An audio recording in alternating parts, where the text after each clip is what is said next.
नवरात्रीचे उपवास सुरू आहेत, तर त्यासाठी उपवासाची बटाट्याची भाजी कशी बनवायची ते दाखवते. तर खूप छान टेस्टी लागते, तुम्ही पण नक्की बनवा.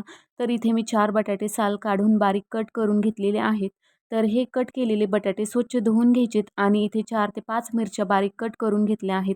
तर एक कढई घेऊन 1 चमचा तेल टाकायचं. तेल गरम झालं की 1 चमचा जिरे टाकायचं, कट केलेल्या मिरच्या आणि कट केलेला बटाटा त्याच्यातील पाणी नितळून घ्यायचं आणि टाकायचं. नंतर चवीपुरतं मीठ टाकायचं. इथे मी अर्धा चमचा मीठ टाकलं आहे आणि आता हे आपल्याला मिक्स करून घ्यायचं आहे. नंतर एक झाकण ठेवायचं. 7 ते 8 मिनिटे लागतात बटाटा शिजायला. तर आपल्याला 2-2 मिनिटांनी बटाटा हलवत राहायचं आहे, कारण बटाटा खाली लागू नाही म्हणून. नंतर एक चमचा घेऊन चेक करायचं बटाटा शिजला आहे का त्यासाठी. बटाटा शिजला की मग 2 चमचे शेंगदाण्याचा कूट घालायचा. शेंगदाण्याचा कूट जास्त बारीक नाही करायचा, थोडा मोठा ठेवायचा आणि बटाटा परतून घ्यायचा.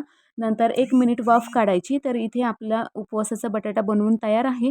तर हा बटाटा तुम्ही उपवासाची भाकरी किंवा थालीपीठ बरोबर खाऊ शकता.